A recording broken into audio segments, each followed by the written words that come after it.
Okay, FM 101.7.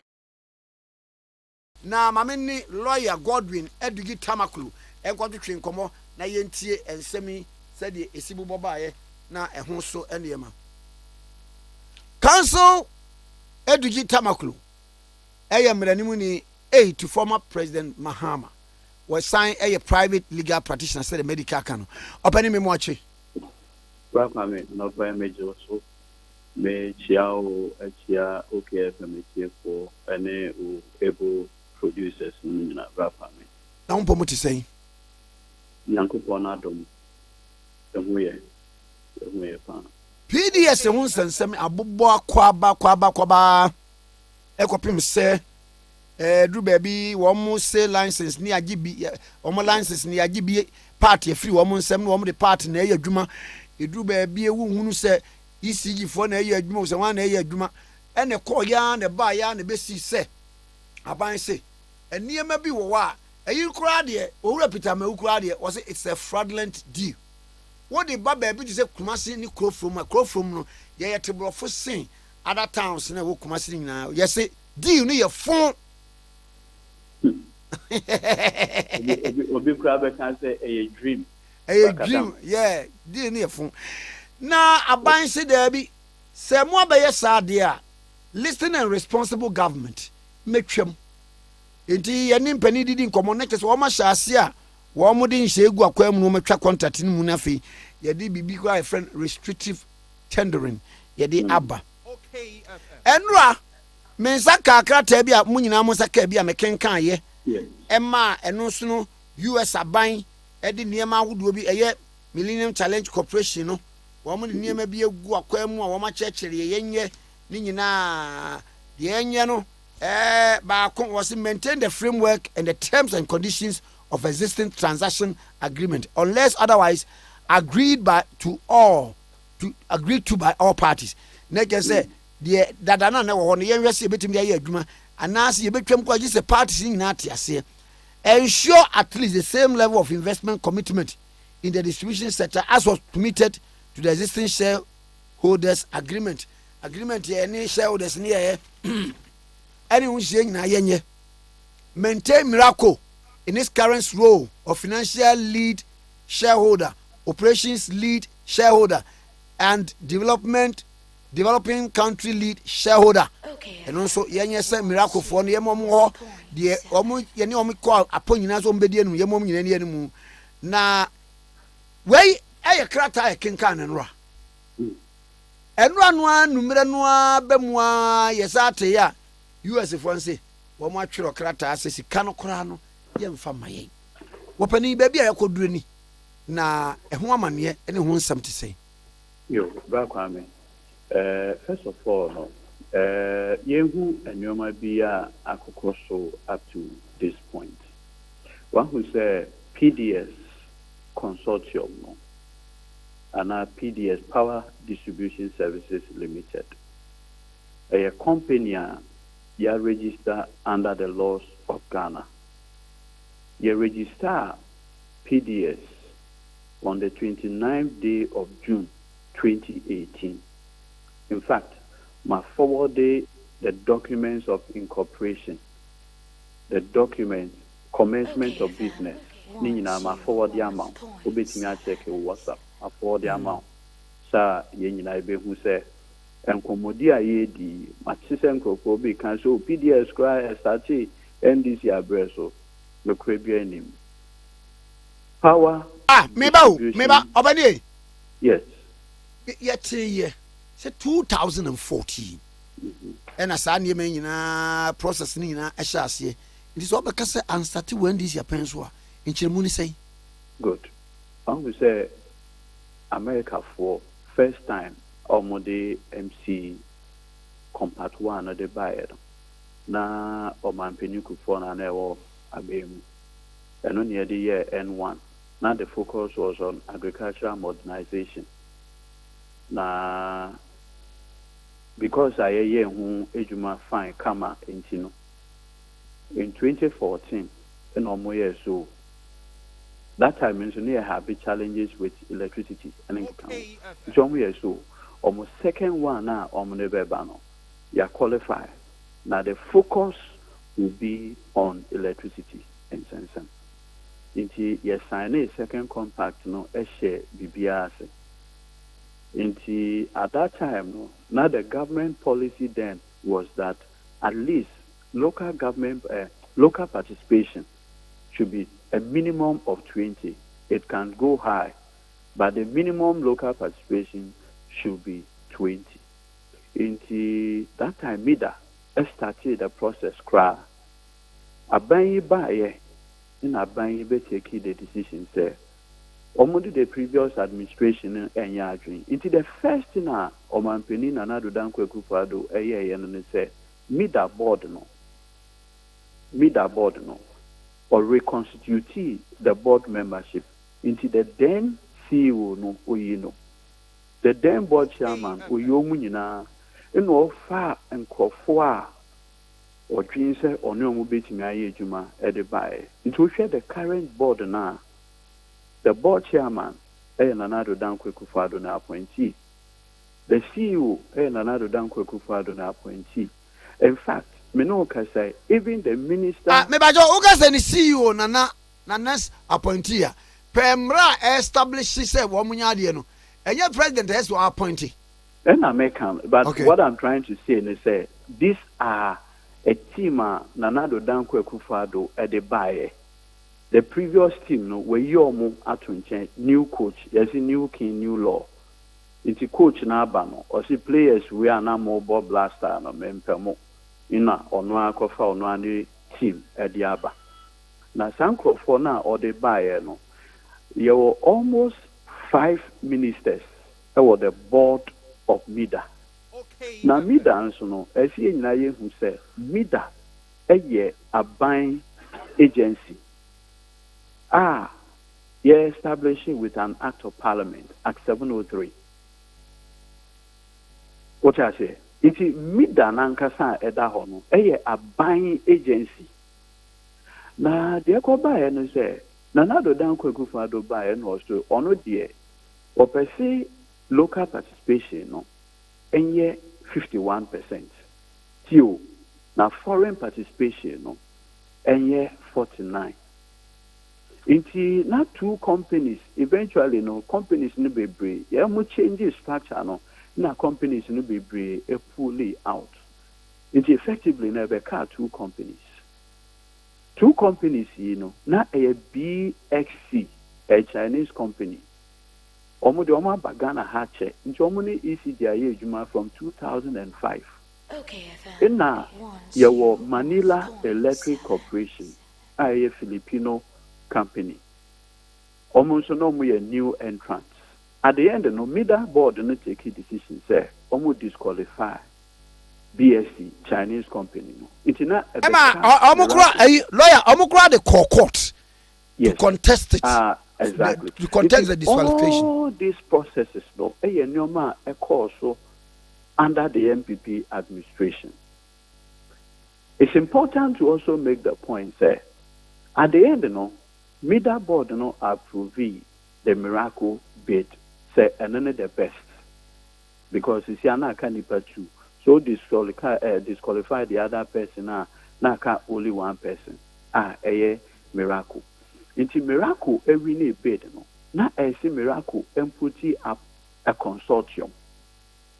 Consortium now omu put up no. The members of that consortium no and anything. One TG Energy Solutions. TG Energy Solutions, Oshe Registrar General documentation, company no was incorporated. The directors, lawyer Andrew Ejapa Mesa, MPP for secondary. Lawyer, what the any correction kakra?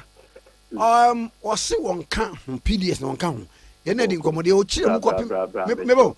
Ma jama min kan wie wadama. Di o chire mu wa fidie so ne se.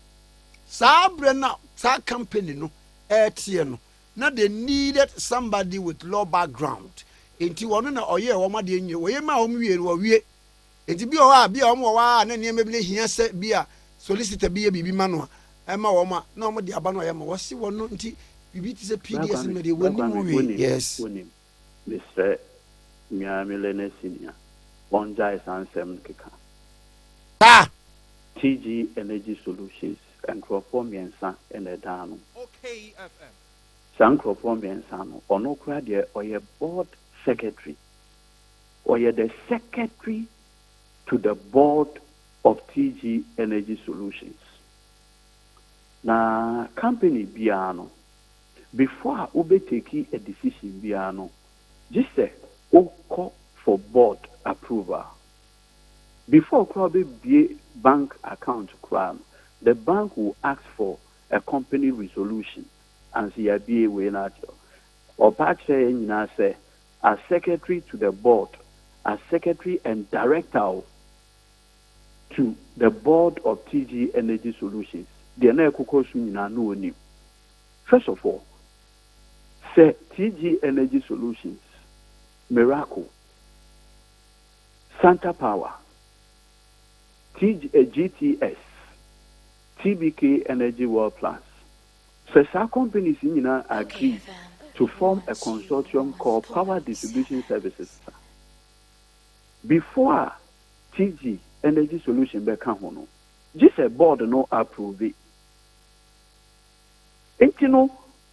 And remember, say, on the board of Power Distribution Services Limited, the board chairman is Mr. Philip Ayensu.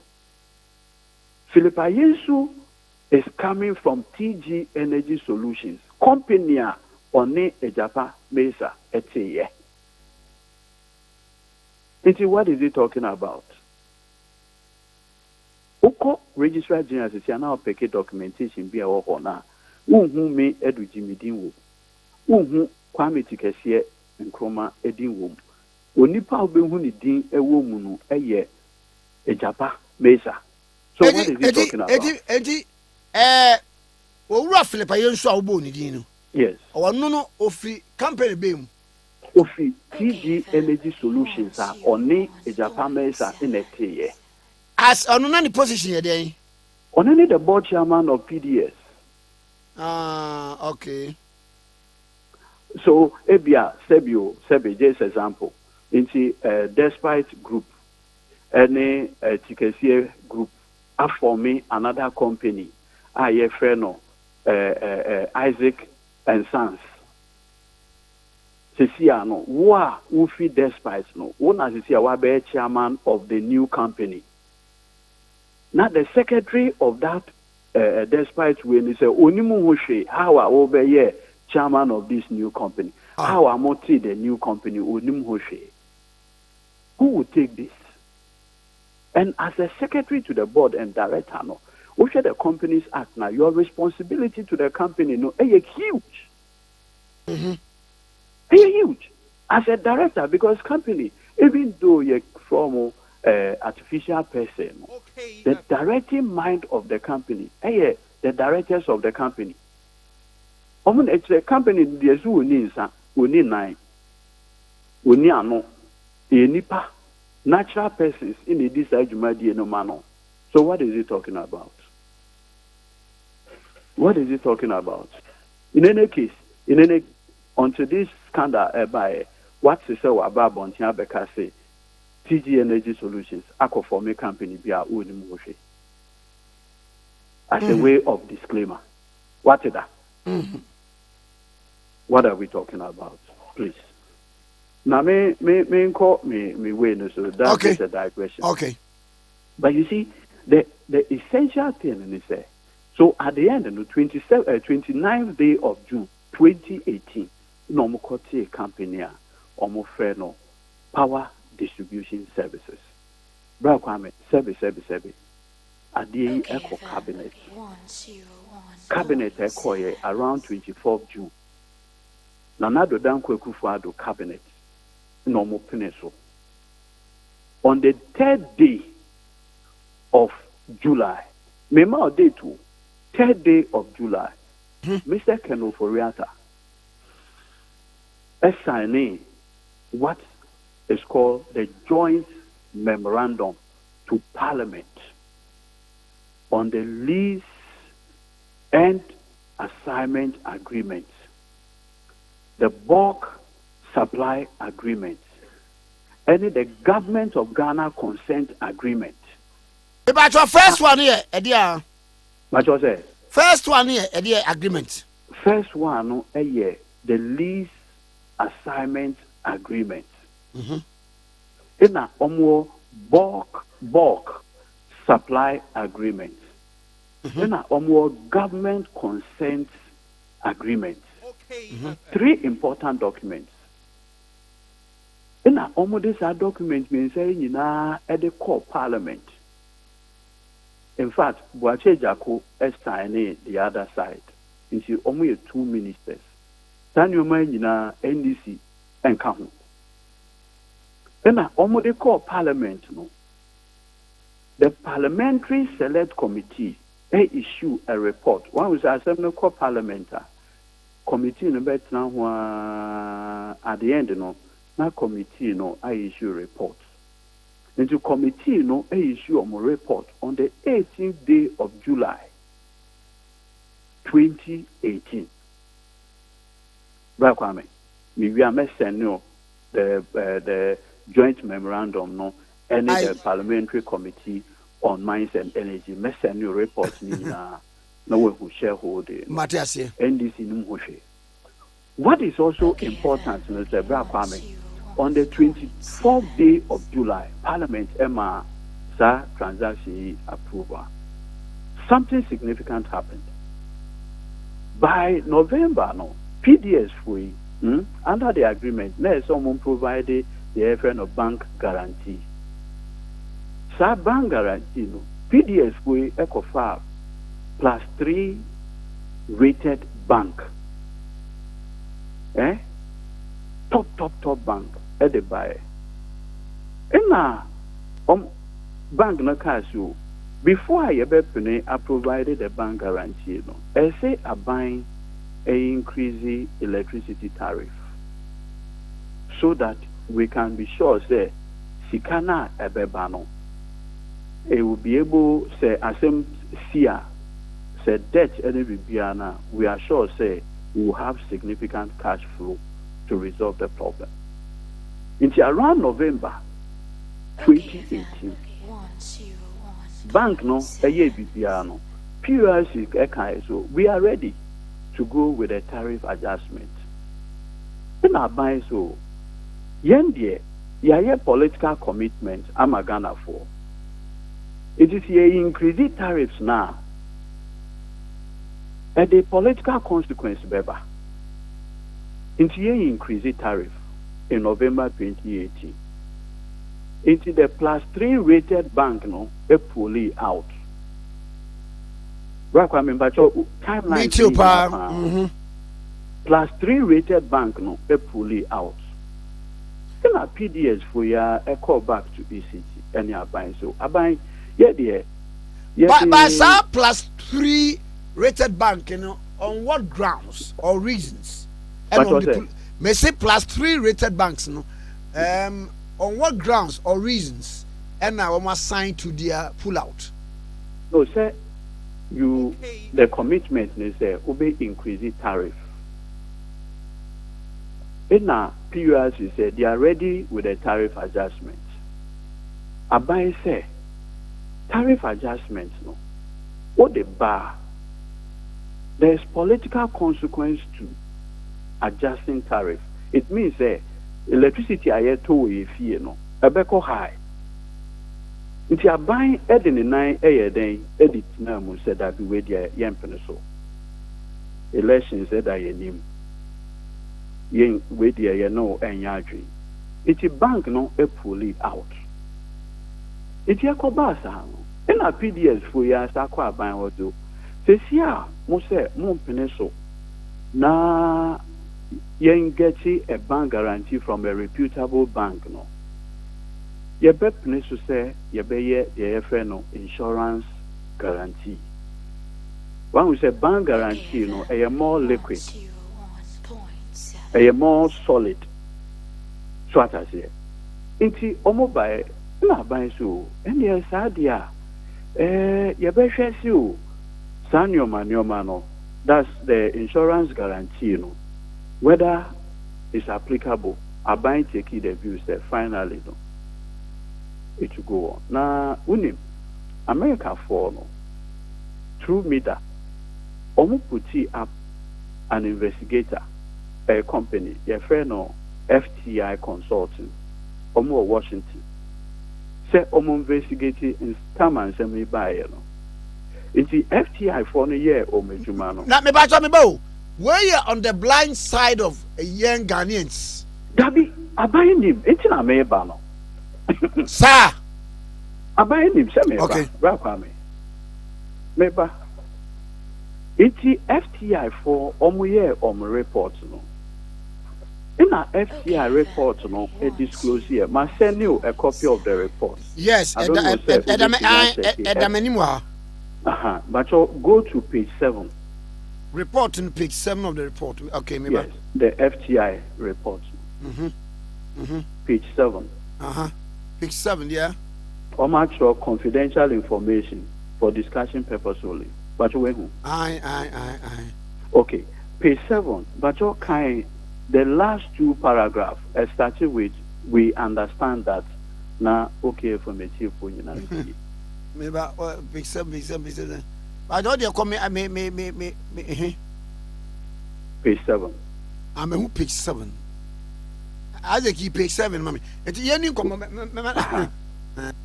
It's the Akoba and say a buying and penny for PDS Edudzie something we buy. When a buying penny for it's now one or okay. Sadia, your bedgy more insurance guarantee no. To in place of the bank guarantee or letters of credit. Sanyo me no na buying ni mo na onya report no page 7 ntimi amen kan page 7 no na okay fam atiefo nyina nti obetumi a translate am or say quote we understand that at the informal board meeting the represented MIDA board members accepted the structure in principle and charged the stakeholders to work with PDS and Car Bank to agree on the text of the demand guarantees. Where am I mentioning? Yes, Kwame. Was say yet say and Shemubia Yeshia ya nan yese ye frefre nipa mo mababe hunu. Ye nyina ye kan ma ya no ko benkrom se. Asa niema ya ye ya famida ene Car Bank for se wo mo emom emye hia na ye nhwe ade a de be ye nsia chi ba e de ama adwuma no a e wo ho no. Now, or say, it is however important to note that although the represented MIDA board members accepted the proposed demand guarantee structure, the final approval was given during a meeting with the Vice President on February 19, 2019, and the Ministry of Finance and ECG were the parties who were involved in the acceptance of the final payment securities. Brakwame, but you bet me can be mommy. Or say, however, it is important to note that although the represented MIDA board members accepted the proposed demand guarantee structure, the final approval was given during a meeting with the Vice President on February 19, 2019. And the Ministry of Finance. Asama waka ye nyina ne se biribia na sese yesi kansi achiba ekwan yom befa so atua no ansa na adwuma no kora no atimi adi mu no saade ne nyina no wo mogye atum wo mogye tu mu no ekoba asama mpani abedi akire His Excellency Dr. Mahmoud Baumia any Ministry of Finance ena wo no approval no wo de maaye bosome February no mu ena wo so di wo sa hyase se ane wo pene so se saade no enkoso Inti Brakwame at all times and Krofana omo approve ye no omo nye menewu na woni mi say vice president so MPP for amaye hu say oyobia okenkan ne oma pa enye sa why say a former deputy governor, Bank of Ghana. Into Ote Bank LC demand guarantees anyhow Ote Asiepa Aye. Na Mr. Mo, Mr. Wedie Etie for Mr. Main kind item number 32, the same page 7. Or say, based on documentations reviewed, an email was sent on February 19, 2019 by MIDA to confirm that as per the instructions of His Excellency, the Vice President, they wish to inform the recipient of the email that MIDA was willing to give PDS the notice to proceed to issue the demand guarantee. Asemi nyina ne se nkoma e course wo no MIDA ebe kan se ani se no aban aye vice president ni omo sasha se omo ye adwene se eniyama ni nyina wom e se MIDA fo ebe matumi krata ama kwan ama PDS fo no aye dwuma based on the no omo atimi akasa ne nwene ho a na ne nyina ekosie nti. Kwame, there's a very interesting way we are mankind kakrana yebechimi proceed. And then he said, quote, and that's page 8 of the FTI report. Or say, on Tuesday, February 19th, a high-level meeting at the Jubilee House considered the structure of the demand guarantees for the lease payment security and the bulk supply agreement payment security proposed by MIDA. Now, very important. Proposed by PDS in place of a bank guarantee or letters of credit. But you read Tuesday, February 19th, a high-level meeting at the Jubilee House considered the structure of the demand guarantee for the lease payment security and the BSC payment security proposed by PDS in place of bank guarantee or letters of credit. Now, see, this meeting built on the earlier meeting of the MIDA board, that is January 4, 2019, that accepted the structure in principle and charged the stakeholders to work with PDS and their bankers to agree on the text of the demand guarantee. Thereafter, the guarantees were drafted by MIDA advisors and agreed by Car Bank. Now, to your quote, the meeting at the Jubilee House was chaired by His Excellency the Vice President. Others at the meeting include the Chief of Staff, Honorable Minister for Finance, 2 Deputy Ministers for Energy, the MIDA Board Chair, the CEO, ECG Board Chair and MD. Other senior officers from the ministry and agencies were also present at the meeting. That's page 8. But I was it the meeting at the Jubilee House was chaired by His Excellency the Vice President of the Republic of Ghana. Others at the meeting include the Chief of Staff, Minister of Finance, 2 Deputy Ministers for Energy, MIDA Board Chair and CEO, ECG Board Chair and MD. Other senior officers from these ministries and agencies were also present at the meeting. At the end of the discussion, MIDA was instructed to authorize PDS to issue the guarantees. By that instruction, MIDA presumed that the structure and text of the demand guarantees had been approved and acted on the instruction to authorize PDS and their bankers. Hallelujah. You see, Brother Kwame, what kind this FTI report now? Who said this PDS transaction was handled at the top level of government? In fact, the Vice President, when we say a constitution, Vice President will need function. When we say, President in the pan, one more Jumaye. Or ma wa Juma the house sorry and normal Juma. No oil, no yama. Yayaman Penny Nanado Dankwe Kufu Ado. Highest level of government in our same way. Now, what has brought about this whole problem? Yawana, Yaya Minister of Information, Lawyer Kwejo Upon Kroma Esquire, the letter be about bonte so aban you aban addicted a fundamental and material breach on the basis of what he called continuous due diligence. That was what he said. Yes, sir. Okay, yeah. And so what? The Minister of Energy, about bonte so no. And yet fundamental and material breach, a fraud. Do you need a phone? A phone, fracadam, dream.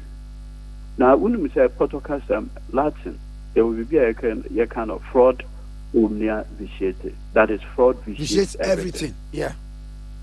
Inti adia fraud meka biano na asay. What I say? Adia fraud meka biano na say efficiency bia. Inti Ghana fo nyina say na say minister aba bontia beka say fraud advocate adia na. And then immediately no, you don't even need anything because ministers omon kasa by heart. Before a minister be na no akasa no, na it means the all kano o njina so ana the minister mewu eba bontin. And so one and the deputy Honorable William Oreku and so ba bontin kra say the omo hu kra no is a grand scheme to defraud the government and the people of this country. Now, when you mean Crawford, PDS board and also. Why? The board chairman, Philip Ayensu. When we say Philip Ayensu, so on any another Danko Kufado, the appointee on the board of National Communication Authority. So, sir. And yes, somebody I'm poor, send a penalty. No. I say na make I say you mean yes, it will be aye. Also, a member of the NPP National Communication Team and a member of the advisory team of communication for Nanado Dankwe Kukwado. Into a uni part one. And when we say, yeah, papa, okay. The respected Sikkins or board no so. When we say, our PDS board no so. Yes. Oh, yeah. Unim Kojo Anda. Aye. Or board no so. Now, Ocean Crawford a good board no so. Omu ni part wow. It is a Bible bonten because it's uncle you know. Omu the dream, fracadam. And they are Japadia to say, ECG fear. We need to take that matter serious. And by a obi commentary, our minister around Kwame.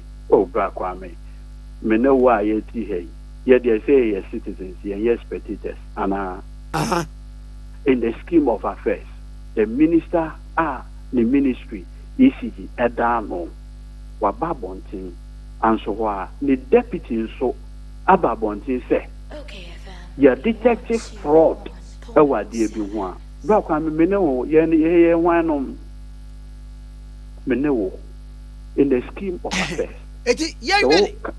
Yen really say one more bekasa aban so agina so ahwehwe nti aban se ane ade no se ka na sichia bamudia ade no metwam we dey say ke o ya aban dia ko ban na ne say aban is man krofo bi ma omo ko kata se omo ko ye nhwehwe mu enkrofo no bae no omo the report e dey bae report no when you enkrofo be na sign a report Mama, Minister of Interior, Mr. Ambrose Derry, and the Deputy Attorney General, Godfrey Diabuadame, Omo sign a report. Omo say, Omo call, we Catalan. The Omo call you share any documents, any incommodi Omo Dinina, and any refuse Omo Yenano. Omo coming to the conclusion say, PDS no, a perpetuated fraud. Our government of Ghana. But Mami Musa question di.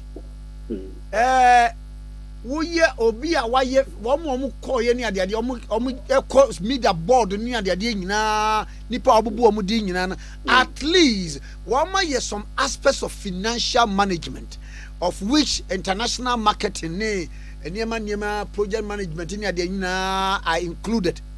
Enti say obi sign document be at the bar. Me pacho you write back to acknowledge receipt of that document to womanti say nipa kro sign ye no enya on na say sign they would write back to you say hey immediately yes it is hard and ankoso and then asama esi yen desire aba mu mpenifu me pacho me bo eja MBA fian ya yi eniema bi wo wa in international business and marketing no basic yes sir because you can't me say was signed document in that yes second document you write back to acknowledge receipt of that document, important document. It will be an tranco. Let another one and say any echo says I depend on sign. Personal non grata. Inti emra abain F4 investigation on mobile bonds so the demand guarantee no any valid no. America for no so look in all of this no. We want an independent body to do the investigation for us. I better say there was some trust issue. Into meter board, any America for no. If a company be a friend FTI, Washington. FTI reports no a buyer. And a report no conclude says the only who know they do not think say the claim say there was fraud no can be made out. Not you. Curious no. America for no. I agree with the FTI report. Government of Ghana and so a warm reporter Ambrose Derry, any lawyer Godfred Yebu Adame and so assign it. It says the demand guarantee no invalid. Now this is the issue. Okaya company be eba in all of these issues are cooked. So what's it? Now omuna someone provided the cover, the reinsurance cover for the whole transaction. Now our court extra letter on the 31st day of July 2019. Emma Jordanian insurance broker bia your friend Joe Australia. Was Sakratana a court extra ma omono. I could actually say, almost cancel the insurance or reinsurance now, almost downward a one. Now, almost cancel it because the premium, into many best insurance, your insurance cover, best at trauma, so insurance, and I'm a broker, so. Insurance are many lawyer edugie to comprehensively insure the car. We came because lawyer edugie went to your premium. Already, the first thing that should come to your mind is that there is an existing valid insurance contract, and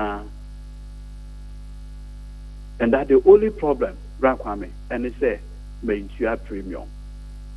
And because it's a contract, the premium is the consideration. It is a means you hire or have you every right to terminate. Meanwhile, our court had earlier on communicated, say, Onipa no kra or sign insurance reno on their behalf. That is, Yaya are no reno. No would need the proper authority to do that. Obi any basic company law, obi awaye commercial law be any authorization. You will the friend or express or actual authorization. In the affair, you will be so a friend ostensible. Obi or obit me be. From all indication, HSA the wire no proper. FTI for no any America for no a year you should no. Omu say no. And Comodiana efi akut hebano. It appears conflicted because in one breath, we say unipana or signing contract no, we need the authorization. In another breath, no, we say no, you are cancelling the insurance contract because of non-payment off the premium. My forwarded the quote letter and also at the amount is dated 31st July 2019. Into America for now have come to the conclusion say it appears say okay a buying reason for the purported or the intention to terminate the contract on the basis of fraud because of an invalid. There were lapses in say you bet me scrutinize documents in nneɛma ahodoɔ bi ɛne akɔhunu ne nyinaa yɛhunu sɛ akotofoɔ no one your sign yɛ no kora document kora nyɛ ɔno a two demand guarantee ne nneɛma no nyinaa ne wɔn ntumi amfofele ɛna a basic elements of contract ɛyɛ offer and acceptance. Yes, basic element no the offer and acceptance sɛ me hunu saa adeɛ no deɛ a me ni wo kwan sɛ me twam. Shouldn't we call off the bluff of the Americans? Into Oshia, America for no, almost all my own musician. Now, before I may answer question, a DBC are very important. Sadie and say, on the 27th day of March 2019, Minister Ken Oforiatta, Etro Kraterby, Krata now Ochoyeno, now or appointee lawyer Akoto Ampao from the law offices of Akufo-Addo and Prempeh as the chair of a so-called negotiating committee. And the work of that committee, Nene say, restructure the shareholding of PDS. Now, Kwame, first of all, question. Minister Ken Oforiatta is not a member of the shareholders of PDS, Power Distribution Services Limited. But maybe he has that locus to do that. No only locus BR. No only locus BR. Because companies now are forming, or a shareholder of any one of those companies. So much as PDS is a consortium made up of different companies, Miracle, Energia of Angola, TG Energy Solution, GTS Ghana, Santa Power, TBK. All are forming the consortium. Minister Ken Oforiatta is not a member of any of those companies that put together PDS. It's the question, and he said, what was his locus in writing that letter, appointing lawyer Akoto Ampao to restructure PDS? Now, the narrative now, America to restructure in terms of shareholdings and ADA. What you say? In terms of shareholders share and ADA and PDS no, the shareholders no, say 30% is owned by Miracle, 19% is owned by Energia SC, TG Energy Solutions 18%, Santa Power 13%. TBK 10%. So the shareholding is known. So the question there was, what was Minister Ken Oforiatta's capacity in ordering the restructuring of the shares? And no in the America for who say the claim of fraud no was just red herring pushed into the transaction because someone was not willing to play ball. It's like we say. America for so no. Lawyer, one more say. Adia nanka say wo ho no. Said you can say fraud, vicious everything. One more say no. Say asem no buy no kaya NDC cry throw letter be command America for no so kai. Ane. In America for no bar bontin so. In order to put everything in proper perspective, together with middle board no. The company be able to audit the entire transaction. So, okay. Honey. So, company in the FTI. If the FTI reports, no America for no rely on. And in the FTI reports, you will see the complicity of government officials in all of these transactions. If the America for no air can say, look, if the issue is about an invalid guarantee. Okay, FM. The PDS members can be given the opportunity to go for a new guarantee. That's one thing.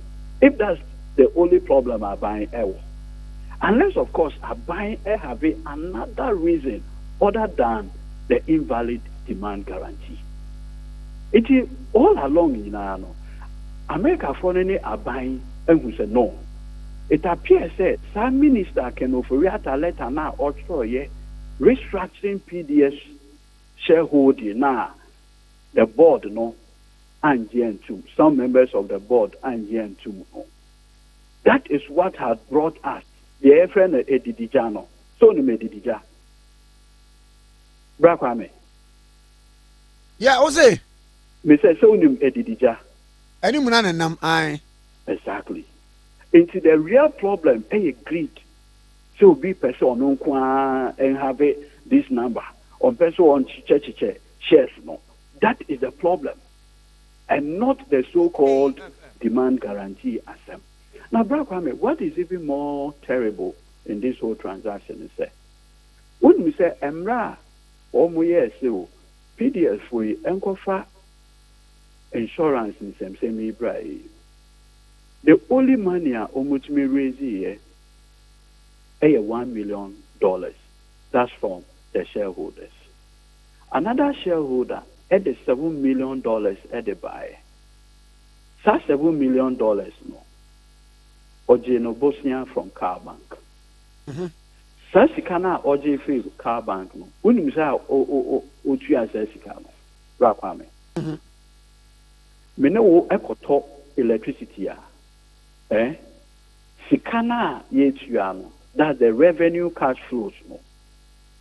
And no modi ko tuya insurance no. Iti Rakwame o hwe de akoswa. Na de me ba cho we nyina no e na aban huriye e na aban ye tu anamo a ese Rakwame tobo Rakwame aban yankasa ye party to all this o ka se aban hu ya Rakwame me no wa we transfer 10,000 crore to account mo Financial Intelligence Center on be fair bankers ebisom say now you can say his salary 10,000 I move it through his account you on your fee. Now my radio. Yeah, when you no, Black woman. So 1 minute. It say you transfer huge sums of money like this, $7 million and others from ECG operating cash flow. Who say Financial Intelligence Center no money? I see. And yeah, with him. What I want to make ye dwuma bi sesi ya yemfa we nsim se nkomo di afi na aba na ye bobo just best bobo me da say no first of all ye nyina ye hu say ye de abanya japade a worth 22 billion Ghana cedis under Nana Danko Akufo-Addo and the other ma financiers family and friends and then they abedu some pepenso Ibrahim na senka the ama financiers family and friends e dey no twa contract ni mu Enintia na Oshia, sa companies no money any financial or technical capacity by the ECG Ajapadi say at the Amomo. Didn't you have found bro chickens? Kameyo, Medasa no pay. That's it. I say, lawyer God Edudzie Tamakloe, a long one. Na a young chichimukakra. Okay, FM 101.7.